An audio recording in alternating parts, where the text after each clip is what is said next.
శ్రావణ శుక్రవారాలు వరలక్ష్మి వ్రతాన్ని అందరూ ఆచరించాలి. అసలు వరలక్ష్మి వ్రతం యొక్క విశిష్టత ఏంటో ఇప్పుడు చూద్దాం. మన పురాణాల ప్రకారం అష్టలక్ష్మిలు ఉన్నారండి. అష్టలక్ష్ములలో ఒకరైన వరలక్ష్మిని దేవిని మనం పూజిస్తాము. ఈ శ్రావణ మాసంలో వరలక్ష్మి దేవిని పూజించడం వలన అష్టలక్ష్ములను పూజించే ఫలితం మనకి వస్తుంది అని శాస్త్రాలు తెలియజేశాయి కూడా.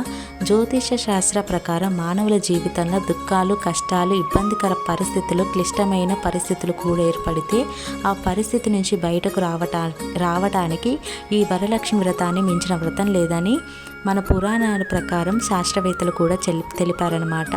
అయితే ఇదిలా ఉండగా ఒకానొక సమయంలో స్కంద పురాణం ప్రకారం ఒకానొక సమయంలో పార్వతీదేవి సాక్షాత్ ఆ శివుడిని ఒక ప్రశ్న అడిగింది. అదేమిటంటే, లోకంలో కల్లా స్త్రీలు సకల అష్ట ఐశ్వర్యాలు పొందుటకు ఒక మార్గాన్ని చెప్పాలని సూచించిందనమాట.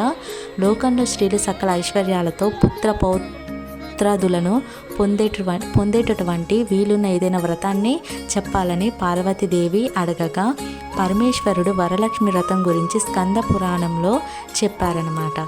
ఈ వరలక్ష్మి వ్రతాన్ని శ్రావణ పౌర్ణమికి ముందు వచ్చే శుక్రవారం ఆచరించడం వలన అది చాలా ఉత్తమము. అంటే చారుమతి దేవి కథ ప్రకారము ఒకనాడు లక్ష్మీదేవి చారుమతికి కలలో కనపడి శ్రావణ పౌర్ణమికి ముందు వచ్చే శుక్రవారము ఆరాధిస్తే కోరిన వరాలు ఇస్తానని చెప్పింది.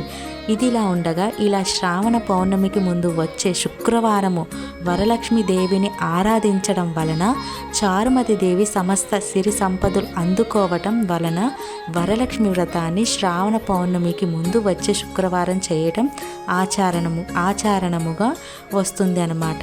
ఈ వరలక్ష్మి వ్రతాన్ని చేస్తే మనకి సకల సౌభాగ్యాలు, సుఖ సంపదలు, కష్టాల నుంచి విముక్తి, కాస్త కొంత విముక్తి అనేది లభిస్తుందనమాట. ఆ ఫలితం అనేది ఉంటుంది. ముఖ్యంగా ఆ ఫలితం రావాలంటే సాక్షాత్ ఆ వరలక్ష్మీదేవి మన ముందు ఉన్నట్లు, ఆమెకి మనం పూజిస్తున్నట్టు ఈ వ్రతాన్ని నిష్టగా నిర్మలమైన మనసుతో ఆ అమ్మవారిని ఆరాధించాలన్నమాట, పూజించాలి. అంటే ఈ మాసం ప్రతి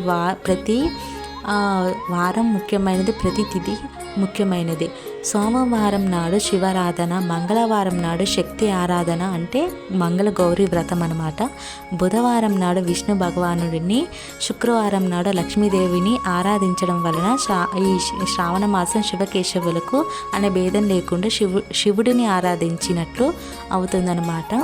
సో ఈ వీడియో మీకు నచ్చినట్లయితే లైక్ చేయండి, షేర్ చేయండి అండ్ కామెంట్ చేయండి. For more videos please do subscribe my channel.